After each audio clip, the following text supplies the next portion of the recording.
పేరు వేల్పుల దామోదర్, మాది హన్మకొండ. 2011లో ఎర్రం శివశంకర్ నాకు 2000 గజాల 200 గజాల భూమి అమ్మిండు. దానికి సంబంధించిన డాక్యుమెంట్ ఇది. 2011లో చేసిండు. నేను ఫీల్డ్ మీదకి పోతే చాలా యోధులు అందులో ఉన్నారు. ఇది ఫేక్ డాక్యుమెంట్ అని చెప్పానంటే, నేను మళ్ళా రిజిస్టర్ దగ్గరికి పోయి మాట్లాడి, పరిస్థితి ఏం సార్ అని అంటే, అలా వేరే వాళ్ళు ఉన్నారు, నువ్వు గెలవలేవు వాళ్ళతోని, సపరేట్‌గా నీ పైసలు నువ్వు తీసుకో అని చెప్పంటే, 10,00,000 రూపాయలు నాకు శివశంకర్‌కు ఇచ్చినా కాబట్టి, అదే 10,00,000 నాకు ఇయ్యమని చెప్పి నేను పోతే పెద్ద మనుషులలోకి పోయి మాట్లాడితే, పెద్ద మనుషులు అందరూ కలిసి ఒక తీర్మానం చేసిండ్రు. తీర్మానం చేసి నాకు 10,00,000 ఇచ్చుడు. 2012లో తీర్మానం చేసిండ్రు. నాకు 10,00,000 ఇచ్చుడు. 10,00,000 ఎర్రం శివశంకర్ ఎవరికైతే చెప్తాడో వాళ్ళకు నేను రిజిస్ట్రేషన్ చేయాలి. అదే లెక్క ప్రకారంగా 2013లో తోట రోహిణికి ఎర్రం శివశంకరు, నేను అందరం కలిసి రిజిస్ట్రేషన్ చేసినాము. అప్పటి వరకు నాకు ఎర్రం శివశంకర్ 5,50,000 ఇచ్చిండు. మిగతా 4,50,000 ఇయ్యలేదు. ఇదేంది నాకు ఆ రిజిస్ట్రేషన్ చేసే రోజు వస్తున్నాయి అని చెప్పి, పైసలు ఇస్తానని చెప్పి ఫస్ట్ సంతకం అయిపోయిన తర్వాత రిజిస్ట్రేషన్ దగ్గర పోయేటప్పుడు, నీకు పైసలు అందలేదు, నీకు ఒక 3,00,000 చెక్ ఇస్తా అని చెప్పి 2013లో డేట్ వేసి చెక్ ఇచ్చిండు. ఆ చెక్కు ఇంకో 1,50,000 రూపాయలు వస్తాయని చెప్పి అవి కూడా ఇయ్యలేదు. 3,00,000 చెక్ ఇచ్చిండు. మొత్తం 4,50,000కు నాకు పైసలు ఇయ్యలేదు. ఆయన రిజిస్ట్రేషన్ చేయించుకున్నాడు. తర్వాత నేను కేసు అది తర్వాత బ్యాంకుకి పోయి నేను ఈ చెక్ వేస్తే అది బౌన్స్ అయ్యి వచ్చింది. దాన్ని పట్టుకొని నేను 2013లో మళ్ళా యూనివర్సిటీ పోలీస్ స్టేషన్ పోయినా.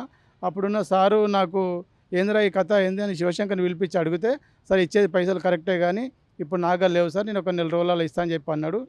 15 రోజులల్లో మళ్ళీ మిగతా పైసలు ఇస్తా అని చెప్పి మాట్లాడిండు.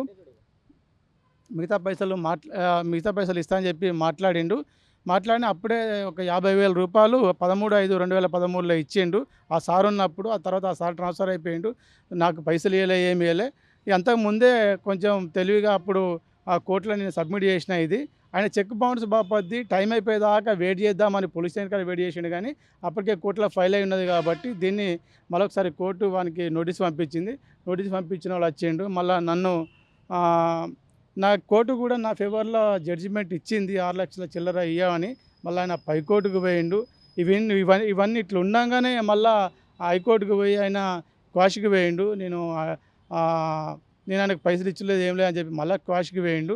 మళ్ళీ హైదరాబాద్లో కూడా హైకోర్టులో కూడా మళ్ళీ అడ్వకేట్ని పెట్టుకొని అయింది.